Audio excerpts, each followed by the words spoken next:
Welcome to session 2 of the Four Architects and Tech Symposium Committee. During our panel discussion this morning, please submit your questions and comments in the Q&A. We will answer them at the end of the session. To kick us off, I'd like to introduce our moderator, Evan Reagan-Levine of JBG Smith. Mr. Reagan-Levine is an Executive Vice President in JBG Smith's investment group and specializes in research and innovation.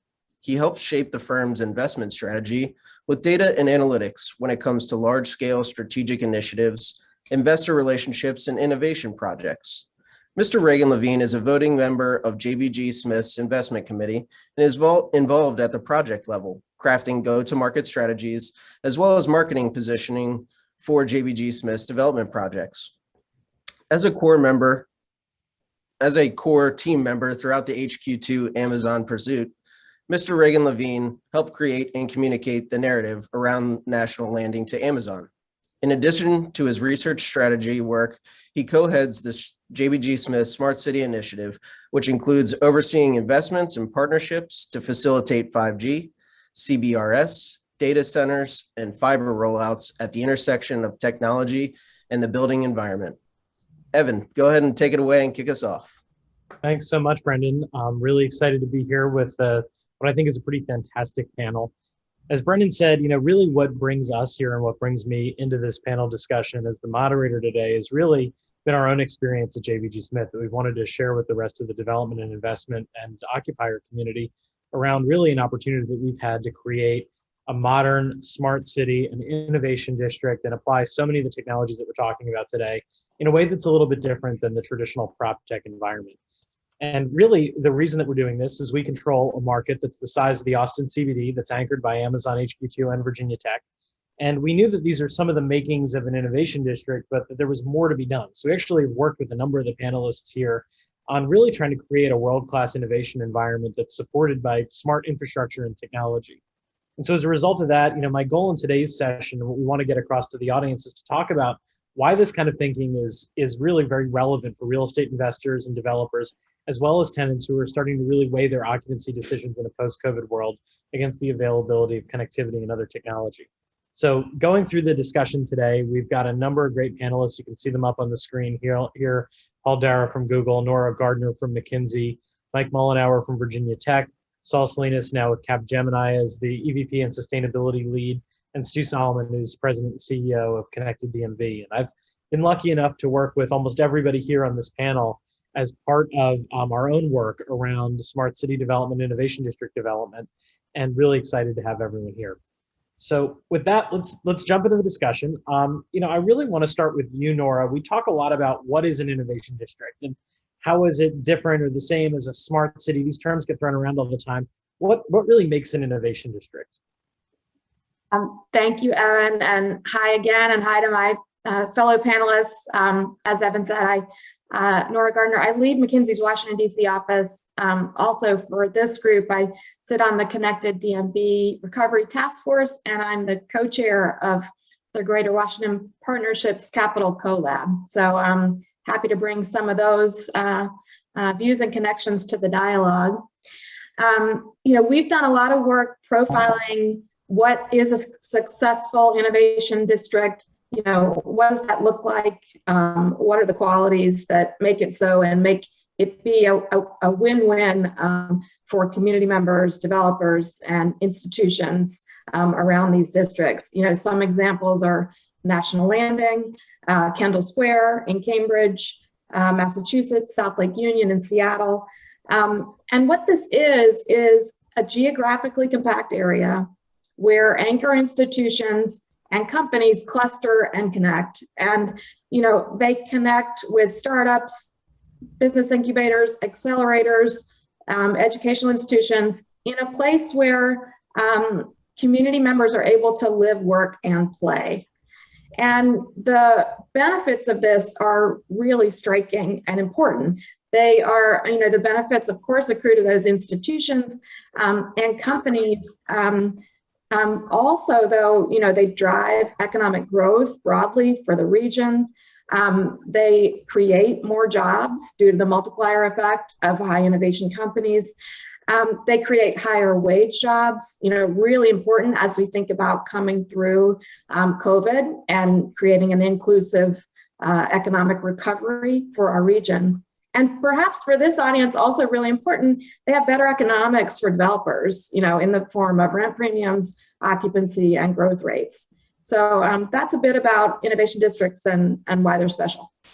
So Saul, I want to kick it over to you. You've worked on some of the highest profile, most notable smart city projects anywhere in the world. What's the overlap between these two terms? So there's a smart city, there's an innovation district. Are they ever the same? How do they overlap?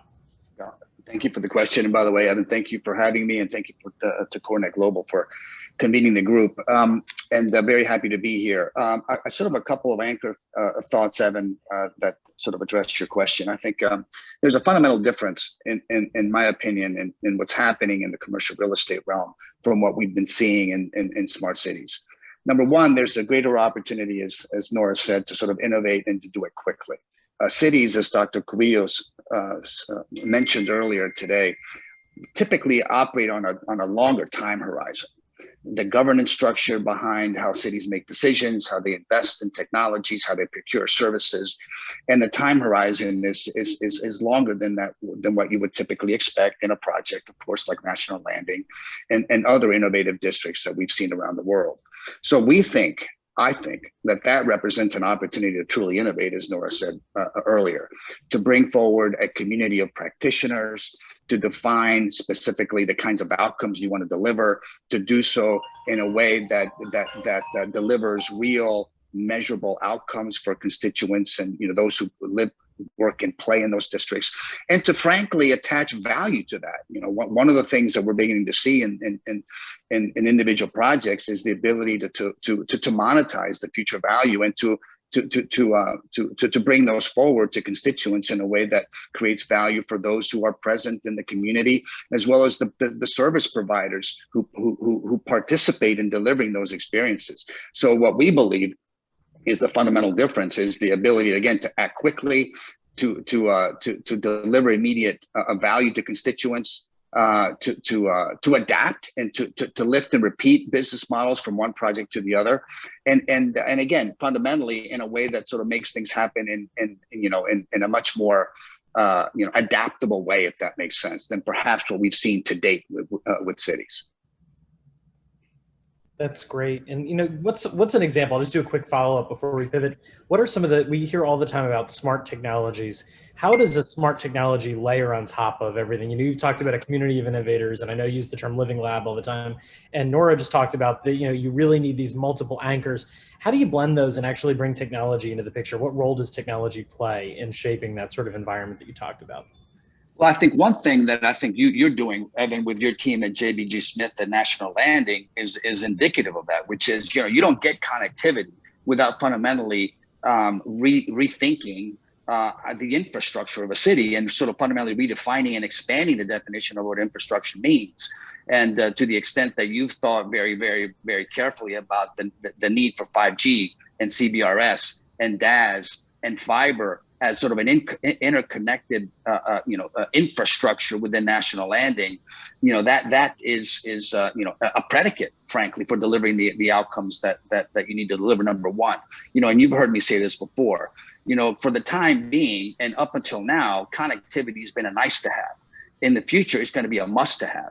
And so that connectivity needs to be redundant. It needs to be saturated. It needs to be a continuous, if you will, so that there's absolutely no break in connectivity between the user and the application or the outcome, et cetera.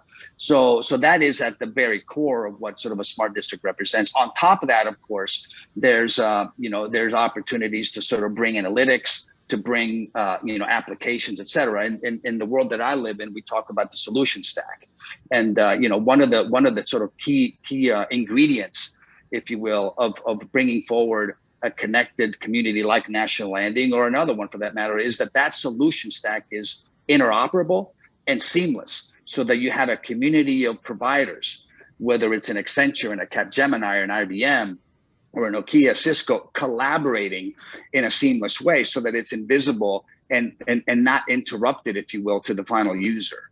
We have sort of entered into a new era, if you will, of connectivity, where it's no longer sufficient to bring forward individual use cases on your mobile phone or just another application on your mobile phone. The experiences that we sort of begin to think about are experiences that move beyond just interacting with the latest application on your mobile phone, but opportunities to fundamentally redefine how you experience the environment, whether it's through a HoloLens or through a Google Glass or something other than that. But again, that solution stack underneath needs to be interoperable, it needs to be modular, it needs to be scalable, and it needs to be brought by a community of participants and technology providers that recognize that a rising tide lifts all boats. Again, if those outcomes are fundamentally redefined, then there's value to be created, and there's financial gain to be had by those service providers, and of course by those who are in a position to bring those experiences to life.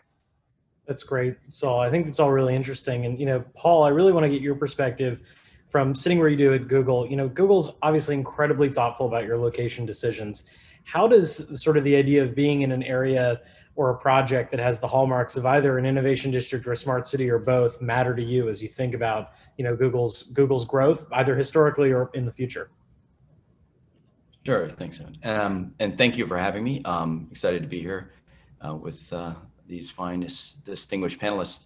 I think two things. One is, as Saul said, the collaboration of that collective community, which then enables better integration of both the environment, but also the community more broadly.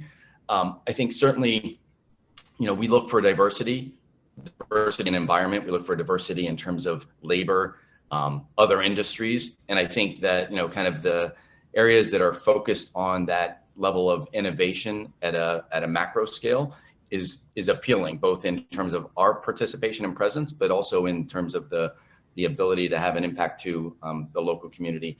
And clearly what we talked about earlier in terms of this notion of live, work, play, right? It's not just the office environment and the associated industries, but it's this notion of integrated community with a live, work, play environment, which I think is going to be really important, certainly going forward, as everyone's spoken about.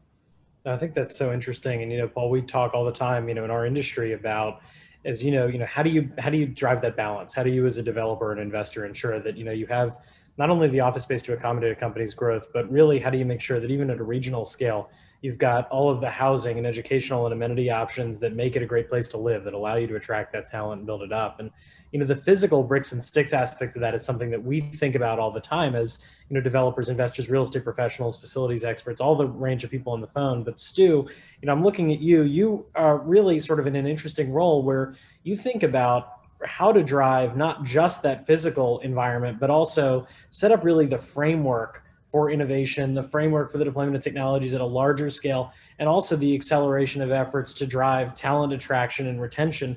Talk to us a little bit about, what real estate developers or municipalities can do to create the kind of environment that Nora and Saul and Paul are talking about.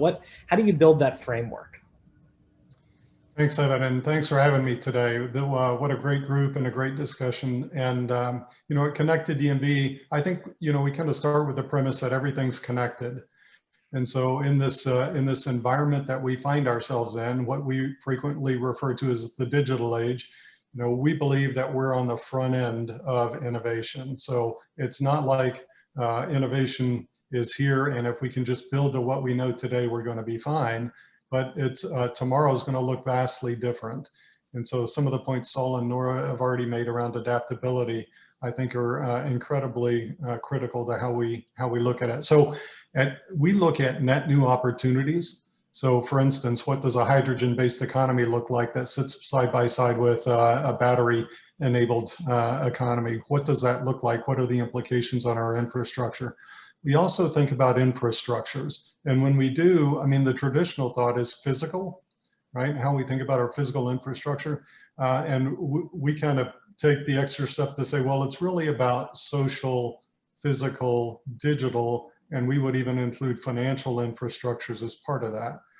So as we think about what the environment would look like in the let's call it an office, or as Paul says, a live, work, play type of environment, we think it's important to have a view across all of those elements in making kind of key decisions. And if we build to today's technology, we're going to, and that's the model that we embed, we're going to miss tomorrow, right? We're going to create a difficult scenario tomorrow.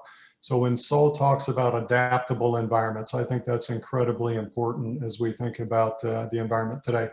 And I'll give you a great example. When we were in my corporate world before moving into the nonprofit space, we moved our office into Arlington. And when we were moving the office into Arlington, and this was 10 years ago approximately, one of the key decisions was, you know, will we have Wi-Fi access everywhere in the office? And another key decision was, will we have landlines on the desks?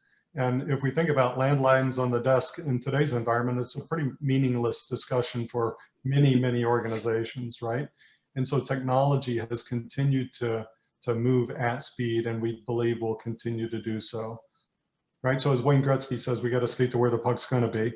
How do you do that in a physical, you know, when we're talking about physical environments? And, you know, I think the key to that is really to be adaptable. We've got to be modular and adaptable in our environments. So today's Wi-Fi and yesterday's landlines and geofencing and 5G and the like are all really important decisions. But the innovator needs to be connected, and they need it to work in the environment they find themselves in that time period. So quick follow up on that. So, you know, it's easy if you are, you know, municipality in some ways who controls how they deploy, you know, 5G on light posts, or it could be easy if you're a developer who has got a greenfield site somewhere in a cornfield somewhere, and you're saying, oh, I'm going to create the city of the future. We've heard that so many times. How do you actually, like, where does we say it's great to be adaptable, to incorporate these technologies? Most places that are in sort of the real world, you've got this weird mix of, you know, different jurisdictions, different government entities, different developers, all of whom seem to be sometimes working at cross purposes. How do you really go about unifying those groups and pointing them in a direction? Because if I have, you know, 5G connectivity in one building, but not the next one, then it's not that exciting in terms of creating it at a neighborhood scale. If I have, you know, to your point, if you had Wi-Fi in one floor, but not another one in that older example, you know, you're not, when you talk to someone at the scale of, you know, a Virginia Tech or a Google, you're really thinking about how does that neighborhood evolve? How do you drive change and drive this adaptability that you're talking about when you've got a lot of different stakeholders involved? You know, how does that come together and happen? Yeah, and I think, you know, collaboration, I think, is the key. We've got to get together across sectors and thoughtfully plan. And I do think it's incumbent on the municipalities to play a key role alongside industry, academia, and community. So if I think about the worker, how do they get to work, and how is there a seamless integration from transportation into the workplace, or from services, food services and the like into the workplace? These are things that can't be done in isolation. And so, you know, it's interesting, if I go back 30 years to some, as we were doing some work in the Philippines, and you walked into an office in the Philippines and you'd see 18 different phone banks with 18 different sets of telco lines going down the street. I mean, those types of things can be avoided with thoughtful planning and a forward view. So I do think coming together across sectors is important. And Mike, you may talk more about this later, but I think about like autonomous vehicles. And if you think about air taxis, Uber, Elevate, and the like, air taxis doesn't just require the technology to work for the vehicle, if you will, but you need the whole air traffic control system that goes with that. And with that, you need policy, you need regulation, you need social acceptance and adoption, you need communication to the community. So these things in the past, maybe we could do in silos, but in today's environment and tomorrow's, it requires cross-sector collaboration. And we would say getting the four sectors together early and often is imperative if we're to have a highly productive environment tomorrow. Now, Evan, the other thing I'd say that's great is here in Washington, we have access to all those four sectors like nobody's business, right? We have state, local, federal government at our disposal. We have industry, academia, all here in force and represented incredibly well. And we have a community that has some of the best opportunities and some of the biggest challenges right here to work with as well. So if we wanted a living lab, we couldn't have picked a better place for it here than Greater Washington. Well, speaking of living lab, I want to pivot over to Mike from Virginia Tech. And Mike, you are, I think, a really interesting voice to have as part of this, because not only do you touch a lot of the different things that Stu just talked about in terms of, the intersection of academia and private industry, transportation and technology, which is obviously the core of what you do, but also, one of the things that's most fascinating to me in our conversations, getting ready for this panel is just, you're one of the few people who's actually set up a true living lab, and you've actually, set up a test bed in the urban fabric to evaluate how new technology works. How do you think about, and what do you look for when you're evaluating places to work? And what changes do you think are going to happen to the built environment, and that developers, investors, government, et cetera, has to provide to bring innovators like you into the space, and also make that innovative technology actually real and have it be something that impacts, the way we work and live, et cetera? That's a great question, Evan. Thank you very much. Yeah, I'm maybe a little bit different in this group. So I direct the Division of Technology Implementation at BTTI. Our role is really to reach out to communities, to industry partners, to pull together coalitions and collaborations to make things happen in live operational environments. And so many times there are challenges with that have been expressed here already. You're working with multiple jurisdictions. Many times you're working with either, city or state or county governments that are somewhat deeply entrenched into conservative thoughts and viewpoints about how technology can be deployed. And so the living lab opportunity, if there is an opportunity there, is to, at a smaller scale, to be able to pull together a group of stakeholders that can come to a common vision. And that's much of what we've done. We have a separate Smart Cities activity going on in Northern Virginia around the Falls Church area. We've already convened partners to come together to find out who has the willingness to take these, I guess, not baby steps, that's the wrong word, but willing to take these calculated risks that come from different, I guess, functions within city or civic governance that are risk averse. And so, we look for those partners that are willing to take those steps. We convene working groups together. We listen to each other, that's critical, and we listen to the community as well. So community engagement is a big part of this. So to have either a platform to do that, or to really exercise the existing means that the community has to get that input is also extremely important. But ultimately, it does involve having those that have the vision to be able to be champions within their own organizations, to commit to the process, bring their expertise, and we come together to help solve those problems. So it's a bit of a organic kind of a thing. You have to find out who is going to be that champion, and if you're in the leadership role, you have to be willing to help empower that person with good information, with as much background as you can, to understand that, hey, this is a trial period, right? And the Living Lab needs to be thought of that way. It's not that we're going to have every answer to every technology that we're going to develop in the area. The idea is that we're going to develop, deploy, learn, and then see whether or not it can scale to a broader or a larger space. And I think we've been relatively effective at doing that thus far within that group. So good question. I'm not sure if I answered every question that you had in there, Evan, but we definitely have to work very collaboratively. We find ourselves in a leadership position with stakeholders, making sure that voices are heard. No, I think that makes a lot of sense. And I think, Paul, you're another example. Like, let's just say, Mike, you were just saying, hey, someone has to step up and be a leader. And somebody, that can be a lot of different groups. It can be a developer, it can be a municipality, it can be an academic institution, it can be anyone who's trying to do something innovative. I can't think of a more innovative company in many ways than Google. And just in terms of just pure scale and clout and drive, how have you worked in the past, with either developers or municipalities or others, on the facility side, to really sort of, shape the outcome of a project or adapt it to be a better environment for your people beyond just the traditional, hey, this is, the floor plate I want or the layout I want? Has Google ever been involved in trying to shape the built environment around them or serve in that leadership role from an innovation perspective? Yeah, that's a great question. I think we have probably a couple of examples where we've partnered with local developers. I'll use Los Angeles as an example. Hudson Pacific was redeveloping the West Side Pavilion. I think to the extent that we came in early in the process and began to shape not only what the developer was looking to do, but also how we think about placemaking, impact to the community, how we activate the ground floor and give back to the community, as well as enable the building to be repurposed, right, for what would be a large Google presence in the LA community.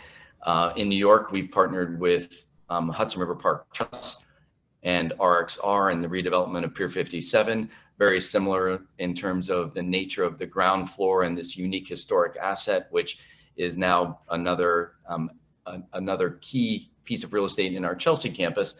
And we partnered in Hudson Square, which is south of Chelsea, not north, which is Hudson Yards, but where we've partnered with Oxford, redeveloping the St. John Terminal, but also landing two other really important locations for what is going to be a Hudson Square campus, which will be our second campus in New York. And then lastly, and probably most important, what I would say would be the partnership with the city of San Jose, as we looked to create a transit-oriented destination around the train station and really create what would be a mixed-use development that is not just for Google, but it's a similar kind of smart city approach to really support growth and development of San Jose.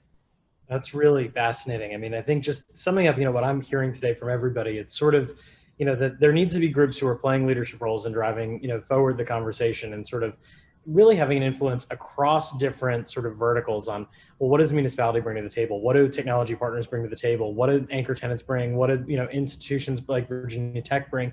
And that all fits within a framework that, is something that Stu talked about, which is, look, all of us have to talk to each other, listen to each other, and come up with a way forward that addresses all of these different sort of vast areas around, attracting technology companies, but also allowing technology companies or institutions to innovate in a market. This all sounds amazing, but Nora, I'm looking at you, you've studied these places, and I think this is one issue that, we hear about all the time.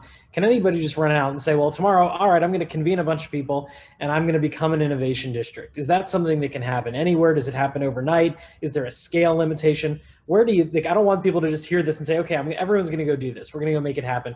What makes it work when you have all these elements? What are the gating issues? Yeah. So, Evan, there are four main elements that we see that are important for successful innovation districts. The first is those anchor tenants. The second is talent, and I'll come back and talk more about talent. The third is access to capital and innovation. And the fourth is the infrastructure components. And, you can't just, I think, as was described, you can't just kind of go and plop that in the middle of anywhere, right? You're looking for existing strengths to build on, right? And you see when you look at successful innovation districts, they don't always have all four of these going on in spades, right? But they've got some primary thing that they're building on and then getting momentum around it. I do want to double click on talent a little bit because I think it's so important and it's near and dear to my heart. And when you talk to Amazon about the choice that they made about National Landing, this was front and center in terms of their decision making. Both the, our region is the third highest in terms of tech talent in the country. And, there are institutions like Virginia Tech, on board. And that talent base is, of course, enriched for technical talent. It's also enriched relative to other talent markets in terms of diverse talent. And so, we do hear and think about talent as it's kind of the scarcest capital, actually. You don't create engineers and technicians and overnight, right? It takes a bit of time. And I think in this COVID moment, we see, non-traditional education and development being super important. And we see talent making choices about where they want to live, where they want to be developed, where they want to work, and learn. And so, it's absolutely critical ingredient. And something to stay on top of, in particular, as we come through COVID and think about virtual work and how the boundaries are really melting away between, what's the office, what's home, and what's the community. Saul, I think that brings up an interesting question I would have for you as someone who's worked on, building the technology backbone behind cities that are meant to attract and retain the best talent. Obviously, there's so much like that Paul talked about from a placemaking, from a ground floor perspective, from a residential perspective that can be done. How have you thought about, some transformative, building technologies or city scale technologies that actually go to that point of making it an attractive place to live for the best workforce available? How do you think about things and investments that can be made either in infrastructure or technology that actually get to talent beyond just saying to Virginia Tech, hey, come open up here?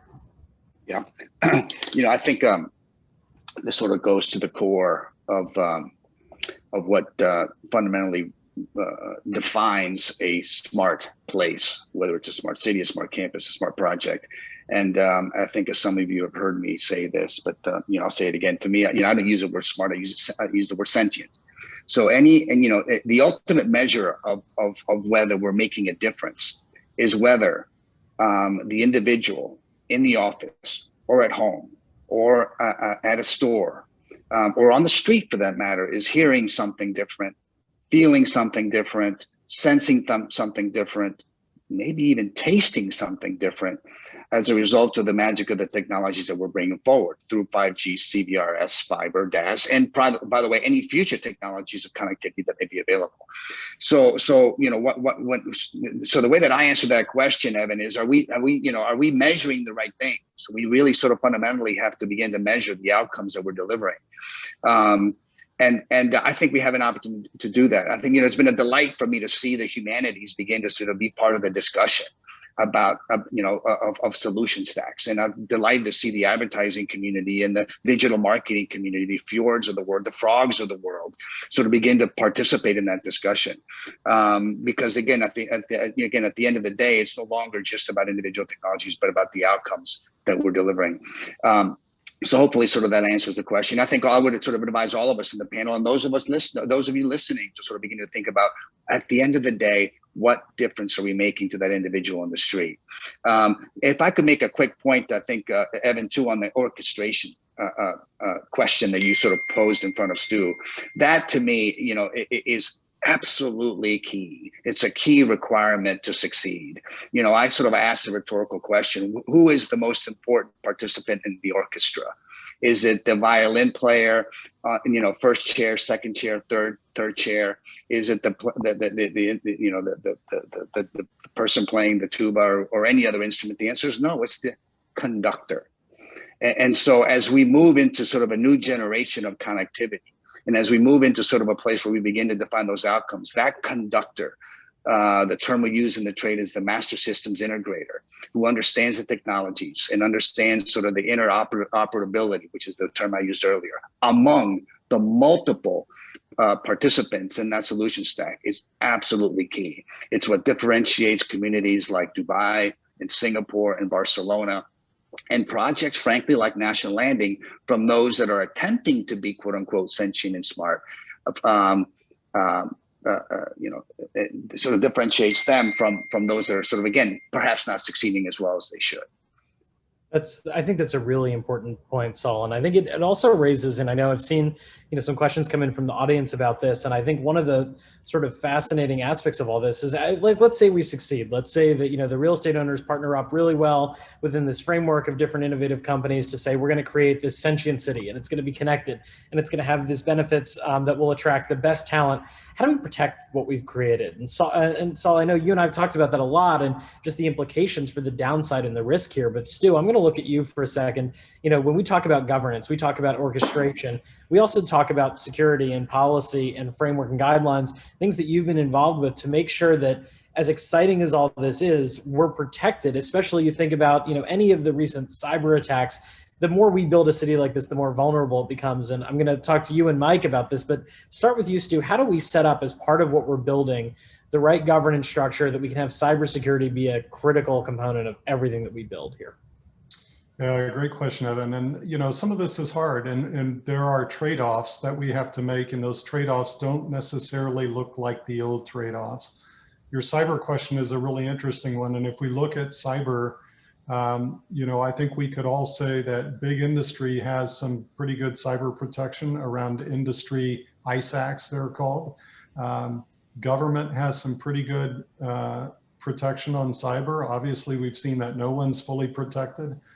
But if you look at communities and small businesses, you would say there is no protection. One of the things we're working on today, and we're in collaboration with Homeland and others, is to say, can you really build a regional cyber umbrella to protect small businesses and communities the same way large corporations and governments would be protected. Well, to do that, you can imagine who has to come together to, I mean, you've got national security interests that come into play. You've got operating interests of small businesses. You've got community interest in terms of access. And as we've seen some of the ransomware attacks on schools. So it's a complex set of trade-offs that need to be factored in from the beginning, and no one sector has those all in hand. And so we've got to come together again across the sectors and work proactively on these things versus just reacting when they occur. Privacy and security are two critical elements. You know, I think we could look at, even on some of these technologies like 5G, if we look at our region here in Greater Washington, we would say of the 24 or 27 jurisdictions that we have in Greater Washington, not all have a consistent view on something like 5G. And there are trade-offs associated with it. So there are some communities that would say, you know, even for their power lines, they would say, hey, I don't want the trees trimmed because they're beautiful. But I don't want my power to go out because I need power for my computer and to run my household or to run my business, as it would be. That's a trade-off that needs to be factored in that involves the public sector, the private sector, and the community all together, with academia providing frequently very interesting and useful solutions. And so I think, Evan, we can look at a bunch of examples like this and say that these trade-offs are important to kind of suss out early. Let me give you another one, right? I mean, even if we go back to EMFs with the power lines, you know, the trade-offs of, is it okay to live close to a power line or not, is no different than the vaccine discussion we find ourselves in today. So the fact that, you know, we've got the people like presumably most all of us that have been vaccinated and are good with that, but there's some people, especially in our most diverse communities, that don't trust the vaccine. And so in those Black and brown communities, which impacts the small businesses around them as well, there is some hesitance, and that's not necessarily because of the technology. The way to address that is by bringing the four sectors together to work proactively on broader solutions. And the innovative environment we find ourselves in is driving more and more of that. So Evan, I would say that we're used to old business models where industry or government or academia can do their thing in their silo and drive. I would posit that those days are over largely, and for us to be a high functioning society, it's got to be a more integrated, more connected model that we operate in.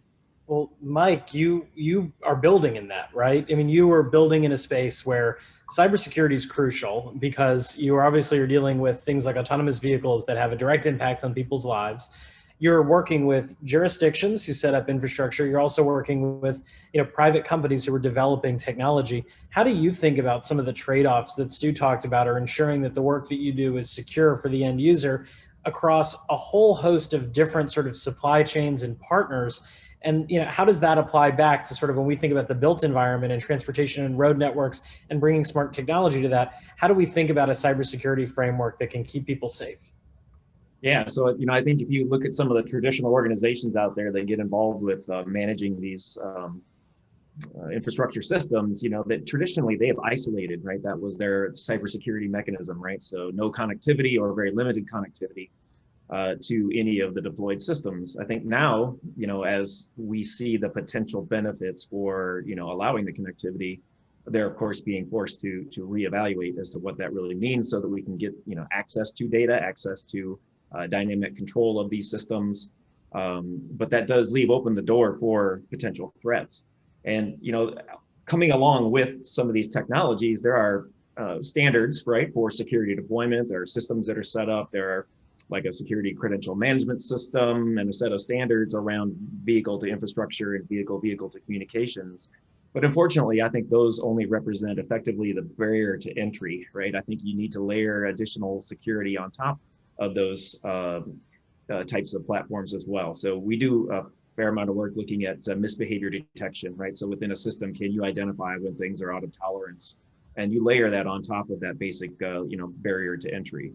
But ultimately, it's our job as technology developers to convince the infrastructure owner operators that we have security addressed at an adequate level. And sometimes that slows the pace of our development. And, you know, the living lab, again, I'm going to say is probably an ideal environment to be able to address this, because it's typically at a smaller scale.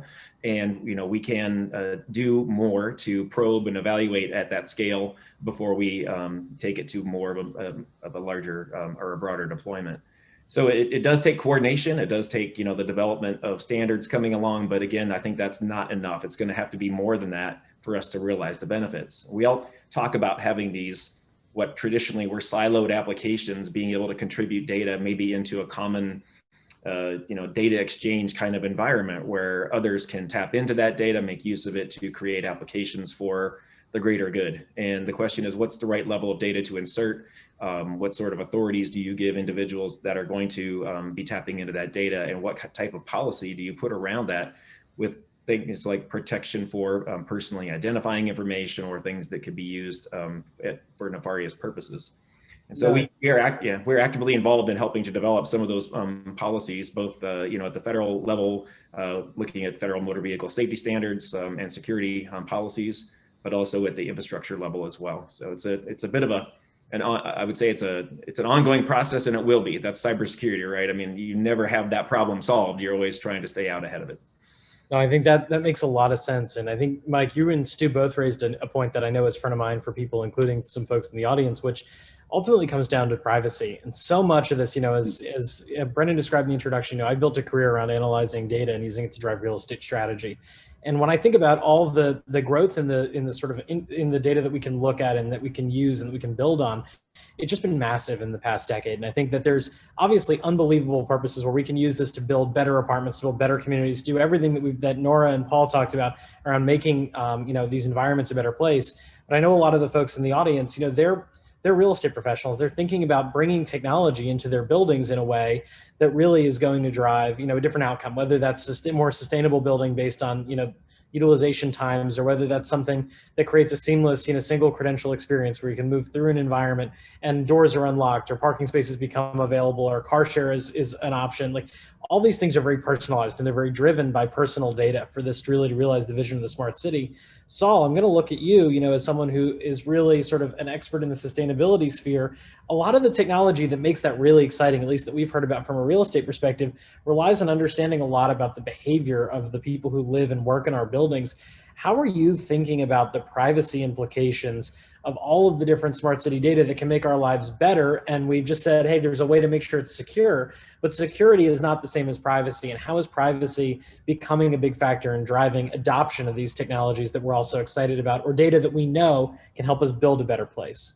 Yeah, great question. And the way that I typically sort of think about the issue of privacy, Evan, is to think of it as sort of an opt-in model, right? I mean, I think anytime we've been introduced to new technologies, whether it's you know, moving from the horse-drawn carriage to the horseless carriage, or from the vehicle into the airplane, or technologies that allow me to sort of transact online versus writing a check, I enter into a social contract. I opt in, if you will. And I would argue that the technologies available to us now that allow us to experience these new outcomes, which we discussed earlier, that drive value for service providers in the community, are no different. That, you know, I can walk through National Landing and participate in these new exciting outcomes that will take place. You know, I will no longer have to wait in line to get into the Costco parking lot, Evan, right? Because I'll have the ability to monitor the amount of traffic going into that parking lot or coming out of it, et cetera, et cetera. Or I can choose to do that, or I can choose not to. And if I choose not to, it's as if I've chosen not to fly an airplane, but rather drive across the country to get to Los Angeles. And so the privacy issue is an easier one for me to think about, because again, I can opt in or I can opt out. I can choose to transact with my credit card online and agree to those terms, that in doing so, it is significantly more efficient for me to do that, but there are downside risks involved in that. And so the connectivity discussion, I think, brings the same sort of risks that I that I've experienced in the past. The security one is a tougher one, but that's the way I address the privacy issue. On the sustainability, if I could touch on that, Evan, because that's a hugely important point. You do not get a smart community, a smart city, ascension city, without it being sustainable. And I would argue, and this is a discussion that I expect and hope to have frequently with my Capgemini colleagues when I start on Monday, is that sustainable IT is the sleeper sustainability issue. It really is. We're not aware of the huge sustainability footprint that comes from delivering the connectivity that we've all discussed. The phones that we use, there's a sustainability footprint to the manufacture of those phones, to the distribution of those phones, to the coding of the applications on those phones. The cloud isn't a cloud, it's an island, and it's a massive, concrete server island that exists somewhere in Ireland or outside, off the coast of the state of Washington. The connectivity that we've talked about has a massive sustainability footprint, and it's not enough for us to think about the marginal benefit, sustainability benefit of that bit of information relative to the marginal cost. That's not enough. We have to actually deliver that connectivity at absolute net zero.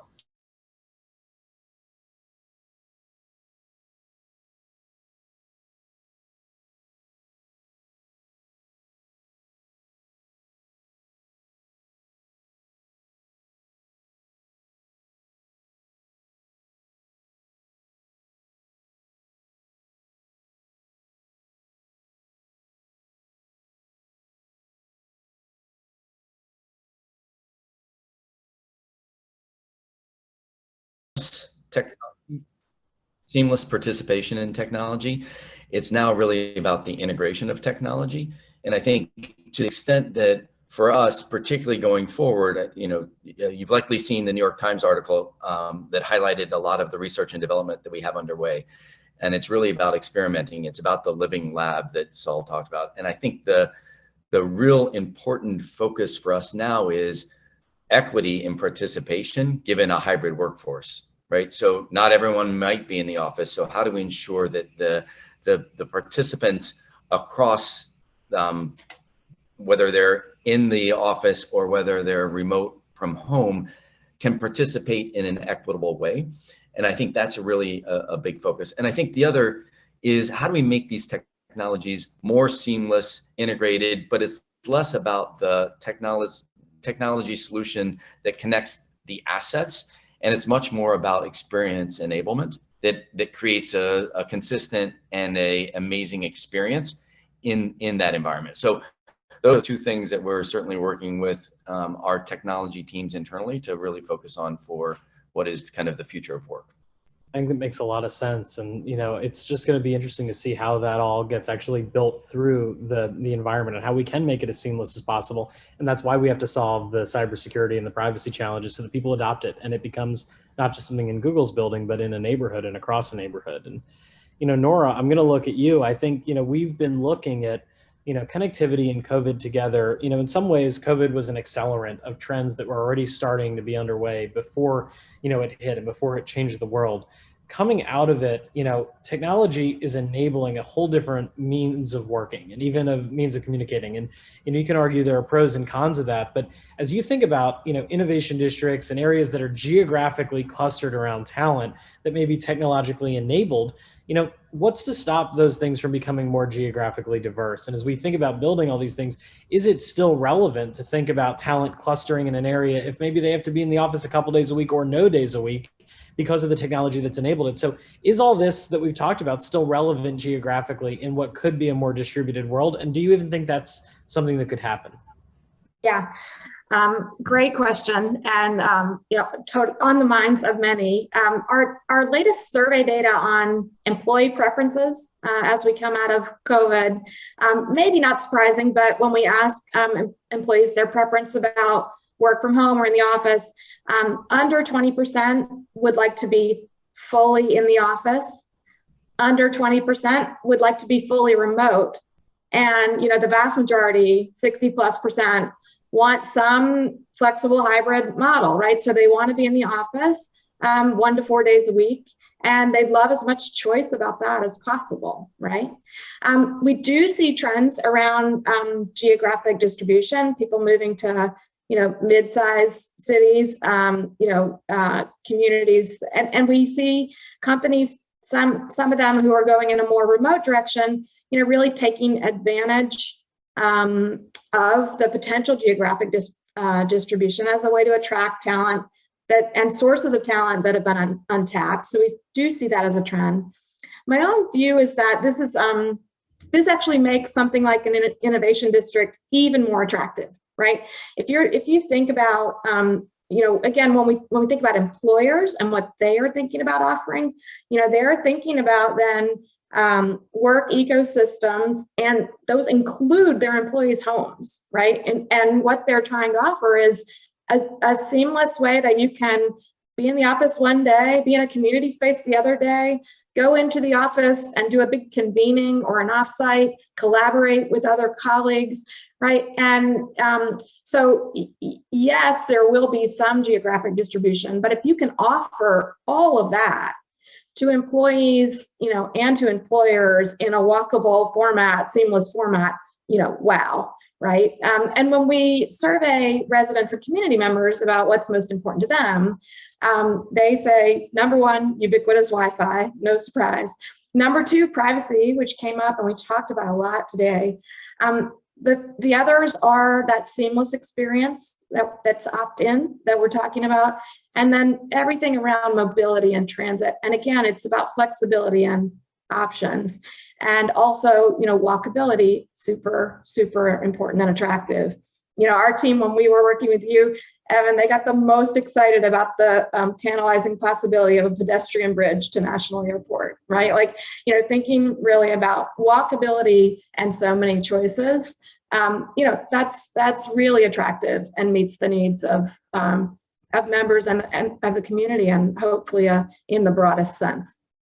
Paul, do you think that's true for your employee base? Is that what the Googlers are after when they're thinking about where to live or work? So I think it's a little early. I think we're factoring in all the same things that Nora's identified. We very much view this to be the year of experimentation. We're going to learn a lot about how people are going to be working in the future. But I think the trends are probably by and large the same in terms of how Nora framed interest and likely direction. So perfect. Well, listen, I wanted to thank the panelists. This has been an amazing discussion. I know we've had a couple audience Q&As come in, and before they cut us off here, is there anything else? I mean, from the audience, feel free to put it in the Q&A box. We'd love to answer a couple audience questions before we break. While we're waiting to see if any of those come in, I'm going to ask, Mike here just very, very quickly. Mike, just rounding us out and kind of closing out the session, Nora mentioned how important walkability is. What's, as we think about sort of this changing work environment or, commuting some days a week, has that changed the way that you think about autonomous vehicles or about the importance of autonomous vehicles in sort of that new normal that Paul and Nora just talked about? Absolutely. Yeah, we definitely are trying to think about, how, from our perspective, how we can keep people engaged and we can keep the development of these types of solutions moving forward. If you look at how people want to use transit, I think it's moved away a little bit from wanting to climb into a shared space, just based on the concerns about COVID and so forth. I think there's going to be opportunity moving forward to expand that out again. And, we look forward to supporting that with the research work that we're doing as well. There are other, I guess, permutations of that, including things like microtransit that might be more personalized service that can be delivered to reduce some of the barriers that people see for why they wouldn't normally take transit. And, the design of the community itself can help support that just for drop off pickup locations and things like that. So we'll, again, try to continue probing those things to see what makes the most sense. So. Perfect. So we got one audience question, and it's basically asking us for our crystal ball. What is the number one change to foresee this time next year? And we are very short on time, so I'm going to say, actually go around the horn. I think we just heard Mike, you talk about what's coming. Nora, you talk a little bit. I'm going to throw it to Saul and Stu in 10 seconds each. What's the biggest thing that's coming that you want to leave us with? Stu, you got to go first. I I'll need to go think about it. first. I think a continuous learning environment, this is going to find its way into the physical infrastructure as well of what we're doing in a connected world. So how we deal with continuous learning in an equitable way, I think is a year from now, we will see tremendous progress. I think it's the move from the me to the we in every respect, frankly, from how we deliver these new outcomes to how we experience them, to how we connect with our neighbors, to how we connect with our workplace. I think increasingly, ironically, COVID, I think, has forced us to think more about the we than the me. So I think that's going to be something that stays with us for quite some time. Great.